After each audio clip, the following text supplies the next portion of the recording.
Hello, welcome to August 26th. I just looked it up and I can't remember. I think it's the 26th, 2022. My name is Kurt. This is my daily good life meditation video. I make this video every morning to think about my life objectives and principles, to see how I'm doing applying these to yesterday and to plan for today. And if I've ever had any question about whether or not this is a worthwhile endeavor, those questions have pretty much been put to rest this week, as I really am kind of climbing to a new altitude of self-control and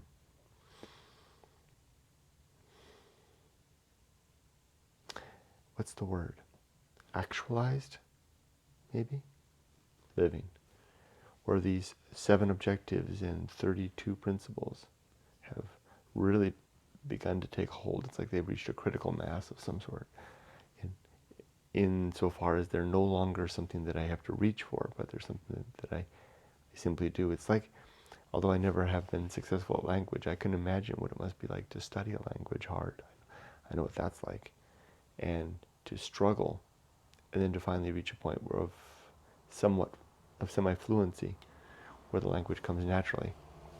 That's, in essence, what it seems to be happening in the last couple of weeks with regard to the good life.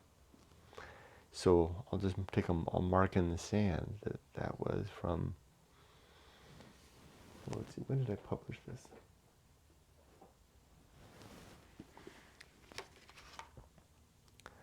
It says 2017. It was the end of 2017. What is that? I've been doing it every day ever since. 18, 19, 20, 21. So 4.5 years. That's something worth noting. So I'll give it rounded up to 5. It seems like it takes between 4 and 5 years to make this my own.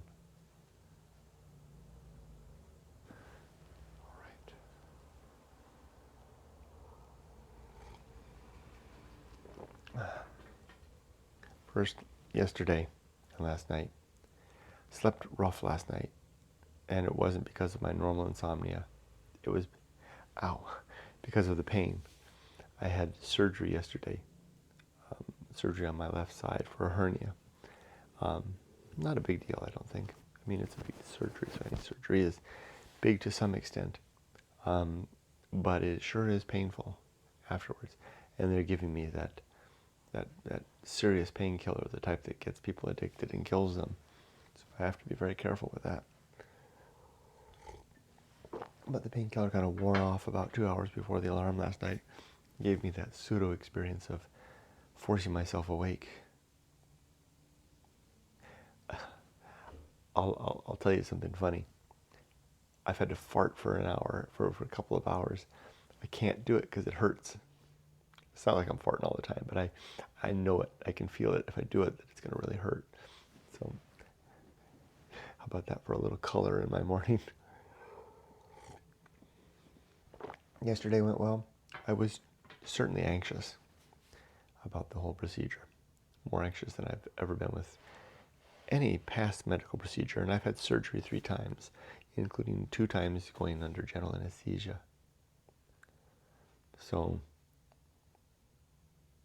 but I used my good life. I used my good life creed. I used reason to ask myself if I wanted to live with that hernia for the rest of my life, or take a gamble that this might fix it. It might not. I've heard that hernia surgery cannot work. And I decided for the former. No, for the latter. Well, that wasn't an option, a set of options, wasn't it? It was just 2 scenarios. I decided to make the attempt for the surgery to hope that I can have a more normal life, so to speak.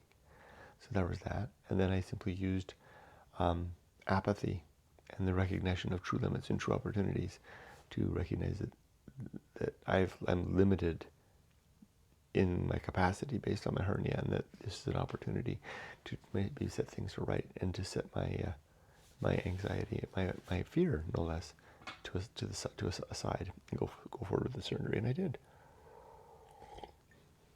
It was interesting, though. It was to listen to the conversations of the people to the right and the left of me. This was done at the surgery center. These are other people who were getting ready for their respective surgeries. The one woman on the left, or the right, she was getting a complicated procedure on her foot. She had been injured last week and required surgery right away. This includes bolts and nuts and all kinds of stuff.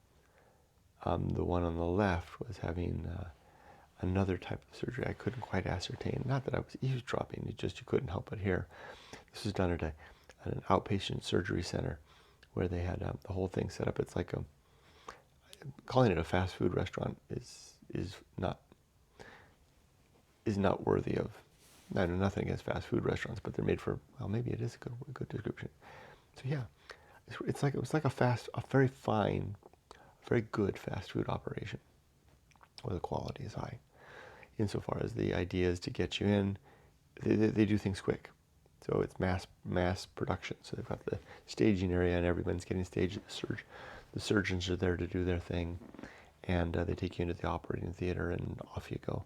I was impressed by the whole thing, frankly. I thought that, being a project manager, one of the things I do is for the processes. One of the things I also do, besides being a project manager, is I'm an IT business systems analyst. That's actually my title. That means that I work one of my jobs is to help to find processes that help to make things more efficient for business operations.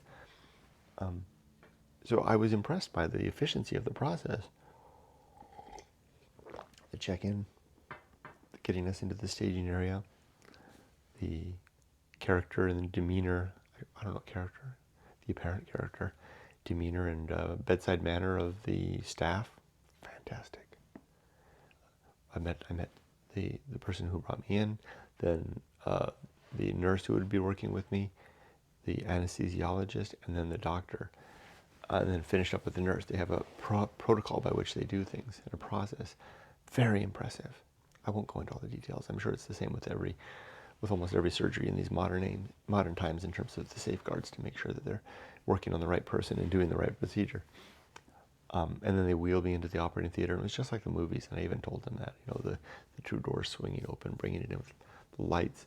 There were 3 attendant staff doing things, cleaning instruments. That made me nervous, watching them cleaning the instruments, doing all that stuff. Wheeled me up. I transferred me over from the gurney to the hospital, to the surgical table, which was narrow and had to be positioned just so. And I had been hooked up for the in one of my veins. And I remember the last thing, I was talking to the anesthesiologist, and I told him a fart joke. I said, I hope I don't fart during the surgery. And that's the last thing I remember. Gone. Next thing, half a second later, I'm up. That's how surgeries are. When you go under general, you're just gone for the whole thing. Wasn't very painful at first. Did good. They ushered me out with my wife, got me real quick, and we went to a pharmacy to get the medications, which I should have gotten beforehand. I didn't. I missed the boat on that one. And then that took me home, and I had a good day of R&R yesterday, and another one today, and another one tomorrow, and another one the day after that. And we'll see how I do on Monday. Good day. Well, I do want to do some work this morning. Yeah, I've got something I want to do. Except now the pain. The pain's pretty intense. But I just took that dangerous painkiller, and it seems to be kicking in. I'm feeling a little droozy, wheezy, cartroozy. Let's do the good life. I'm going to do this lightning round. Itai, as they say in Japanese. Here we go. 7 objectives. I don't need the pen for these. Be always ready to die. Make good and effective. Wait, hold on. Before I stop, there was one more thing I wanted to say. It was interesting. I started to say it and I didn't. It was interesting to listen to the conversations in the next areas as I was getting ready. They were older people, maybe a decade older than me, which is old. And I was struck by the frailty of their being, the timidity in their voice, the fear almost, the realization that 10 years from now the clock will have largely wound down for a lot of stuff. Need to be close to the medicine and the doctors, the hospital, etc. That this really is the last maybe decade that Yumiko and I can really, in earnest, enjoy our lives. It's not that you can't enjoy life when you're older and frail, but it's a different type of enjoyment, and I think I'm ready for that. But I want to have another adventure or two before that stage. So the timing is perfect. This is the time. What we're about to do with Emily now gone, and Yumiko and I planning for some adventures. I have to really pursue that. I have to do that. The time is otherwise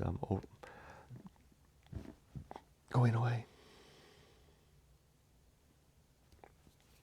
Let's do the good life. 7 objectives. To be always ready to die. To make good and effective use of time. To develop and maintain good and sound life principles. To cultivate good emotional reactions.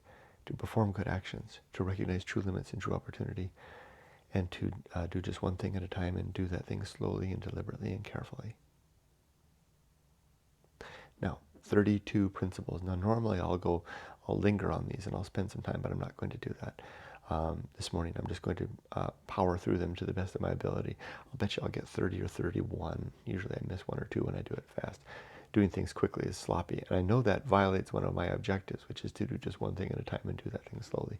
But I'm going to give myself this latitude this morning in my current condition. I'm in a lot of pain, so I'm going to try to finish this before I move on to my next thing. So here we go. I'll keep track. I'm just going to name them. I won't even name the principles. But in case you don't know what I do, this is the time that every morning that I talk about the 32 principles outlined in my book, Going Alone. I call those principles the good life and the objectives, the 7 aforementioned objectives, in homage to the Stoics, basically. So the good life is a term that they would have used to describe a Stoic lifestyle. So I've hijacked that title and applied it to my own creed.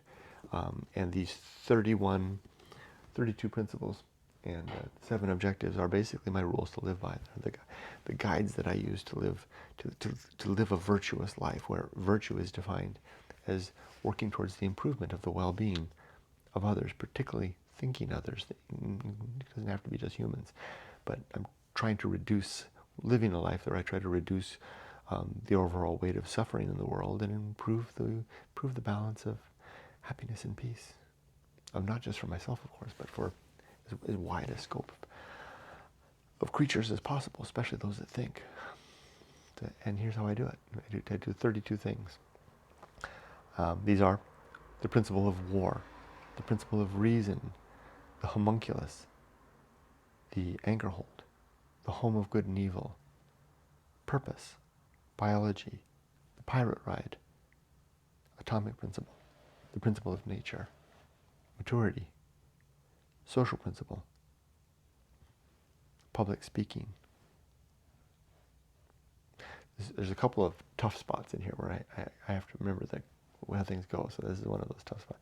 Public speaking. And then after the public speaking comes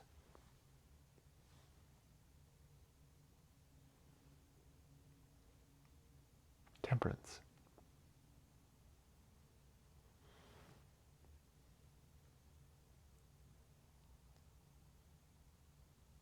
Yeah, I remember.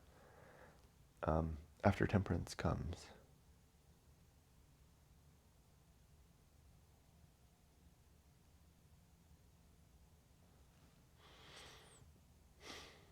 life will not go well. The horror show. That which must be borne. The feast of woeful. Distraction. Agency in the great indifference. Here's another tough spot. Agency and the great indifference. After that comes the restless man, the path of wildness, the great life adventure, the season of philosophy.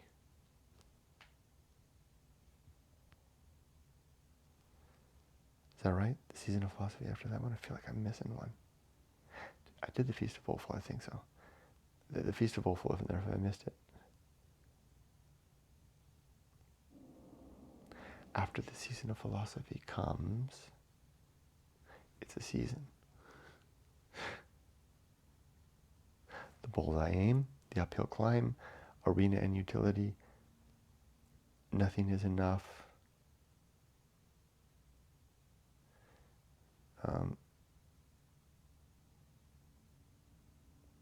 The principle of fun. Wow, is that 29? Did I miss? And that's it.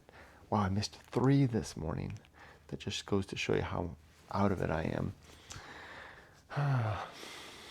And that also demonstrates the folly of doing things quickly. There you go. So anyway, that's the 2 things that I usually do in the morning. The third thing I do in this video is that I plan for the coming day. So my plan for today is, 1, after I'm done with this, I'll start this upload. Then I'll go over and I'll do my Bible study. I think I'm on Ezekiel 12 this morning. What a fascinating book of the Bible Ezekiel is. What an amazing dream vision, prophecy, etc., etc. Boy, God sure had it in for the house of Israel during the head of the fall of Jerusalem. Anyway, after I do that, then I'll fire up the computer. Well, no, then I'll go downstairs. I'll feed the dogs, walk the dogs. I know Yumiko's going to get mad at me if I take the dogs out, but I'm going to walk the dogs. And then, because I'm supposed to not do anything, but the doctor said I could walk. Then I'll come upstairs and I'll fire the computer up.